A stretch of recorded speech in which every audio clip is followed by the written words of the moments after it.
चलिए, आप अभी ने पढ़ा है फ्रांसीसी क्रांति के प्रभाव या परिणाम, ये था ना टॉपिक। इसके पहले हम लोगों ने फ्रांस की क्रांति के जो प्रमुख कारण थे उसका हम लोगों ने अध्ययन किया, और अध्ययन करने के बाद उस क्रांति का फ्रांस पे क्या प्रभाव पड़ा, ये टॉपिक पे आज हम लोगों को अध्ययन करना है। तो सबसे पहले फ्रांसीसी क्रांति का जो प्रभाव हुआ, कब हुआ ये क्रांति?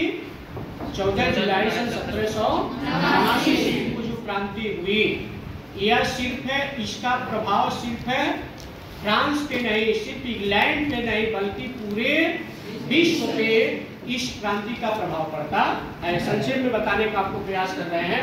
इस क्रांति के प्रमुख प्रभाव या परिणाम निम्नलिखित है, जैसा आप यहाँ देख रहे हैं। पहला जो पॉइंट है, बुर्बो राजवंश के निरंकुश शासन का अंत। उस समय का शासक कौन था? शासक लुई 16वां, या उसके जो पूर्ववर्ती जो शासक थे लुई 15वां, लुई 14वां, उनका जो शासन था उसका क्या नाम था? बुर्बो राजवंश। इस प्रकार से जब फ्रांस की क्रांति होती है और वहां पे क्रांति का ये प्रभाव पड़ता है कि सदियों से, 2 सदियों से चली आ रही ये जो बुर्बो वंश है, इनके जो शासकों की जो नीति थी वो क्या थी? निरंकुशतावादी थी, तानाशाही वादी नीति थी। इसका परिणाम ये होता है कि बुर्बो राजवंश का अंत होता है। वह जो शासन प्रणाली होती है, वह जो निरंकुशतावादी प्रणाली होती है, उसका निष्पन्नभूत होता है, और इस आधार पे फ्रांस में राजतंत्र के आधार पे पुनः प्रजातंत्र की स्थापना होती है। और सिर्फ फ्रांस ही नहीं बल्कि पूरे विश्व के सामने फ्रांस की क्रांति एक नजीर बन के उभरती है। क्लियर हुआ? दूसरा पॉइंट, ख, नवीन संविधान का निर्माण। फ्रांस की क्रांति होने के बाद वहां पे जब बुर्बो राजवंश का जब अंत होता है, तो इस आधार पे नए देश को पुनः, अब देश दूसरे रूप में आया ना, उसका स्वरूप बदल गया, तो वहां पे शासन व्यवस्था को चलाने के लिए क्या होता है? एक नए संविधान की रचना की जाती है, और ऐसा संविधान होता है जिसमें वहां के जो नागरिक होते हैं उनके अधिकार और उनके कर्तव्यों की बात होती है।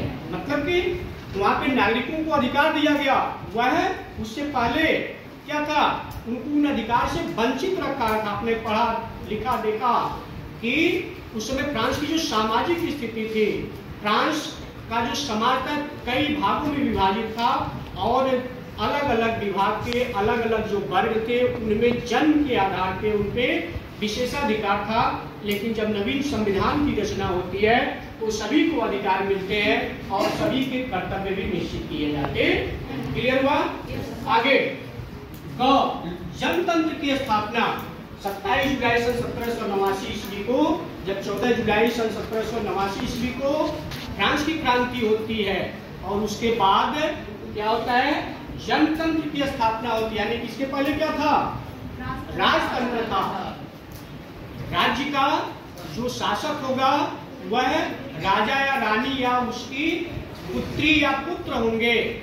लेकिन जब फ्रांस में नए संविधान की रचना होती है तो वह एक जनतांत्रिक संविधान होता है, और जनतंत्र से आशय होता है कि राज्य का जो प्रमुख व्यक्ति होगा, जो शासन सिंहासन पे जो बैठेगा, राज्य का जो शासक होगा, वह वहाँ के नागरिकों द्वारा एक निश्चित समय के लिए, एक निश्चित अवधि के लिए फ्रांस के नागरिकों द्वारा चुन के वहाँ जाएगा। और इस आधार पे फ्रांस की क्रांति का यह प्रभाव रहा, यह परिणाम आता है कि फ्रांस में जनतंत्र की स्थापना होती है। क्लियर हुआ? ये पॉइंट और इसे बता, जनतंत्र का सीधा अर्थ मैं कल भी आपको बताया था कि जनतंत्र या प्रजातंत्र, मतलब कि इसके पहले जब राजतंत्र था, राज्य का मालिक कौन होता था? राजा होता था। वह राजा या रानी किसी रानी के गर्भ से आते थे। लेकिन जब संविधान की रचना हुई, फ्रांस की क्रांति होने के बाद, जब फ्रांस अपने लोकतंत्र में परिणित होता है, तो वहाँ का जो शासक होगा, वहाँ का जो आम नागरिकों द्वारा जो नामित जो पदाधिकारी, जो अधिकारी होगा, जो व्यक्ति होगा, वह वहां के नागरिकों द्वारा निश्चित समय के लिए चुन के जाएगा। क्लियर हुआ? आगे स्वतंत्र न्यायपालिका की स्थापना। फ्रांस में क्या होता है, जब नए संविधान की रचना होती है तो वहां पे एक स्वतंत्र न्यायपालिका, सरकार के कितने अंग? 3। कौन कौन? हाँ नहीं, आप लोग क्रमबद्ध बोलिए, व्यवस्थापिका, कार्यपालिका और न्यायपालिका। तो न्यायपालिका को क्या किया गया? व्यवस्थापिका और कार्यपालिका से अलग किया गया, स्वतंत्र किया गया। वह स्वेच्छा से अपना निर्णय उचित और अनुचित को अनुचित करने का उनको अधिकार दिया गया। और इस आधार पे फ्रांस में फ्रांसीसी क्रांति के प्रभाव या परिणाम स्वरूप होता है कि एक स्वतंत्र न्यायपालिका की स्थापना होती है। क्लियर हुआ? नवीन शासन पद्धति की स्थापना। अब वहां पे क्या होता है, एक नई शासन पद्धति की स्थापना होती है। मतलब कि हम कह सकते हैं कि एक जो राजतंत्र पहले था उसका अंत होता है, और इस आधार पे फ्रांस में एक नवीन शासन पद्धति की स्थापना होती है। और फ्रांस को 83 प्रांतों में, जैसा आपने यहाँ देखेंगे, फ्रांस को 83 प्रांतों में बांटा गया है और सभी को जिलों, कैंटनों और कम्यूनों में उनको विभाजित कर दिया जाता है। उनके अनुसार उनके अधिकार को दे दिए जाते हैं ताकि वे स्वतंत्रता पूर्वक अपना अपना विकास कर सके। क्लियर हुआ? नेक्स्ट पॉइंट, लोक कल्याणकारी कार्यों को बढ़ावा। इसमें देखिए, लोक कल्याणकारी संविधान कैसा होना चाहिए?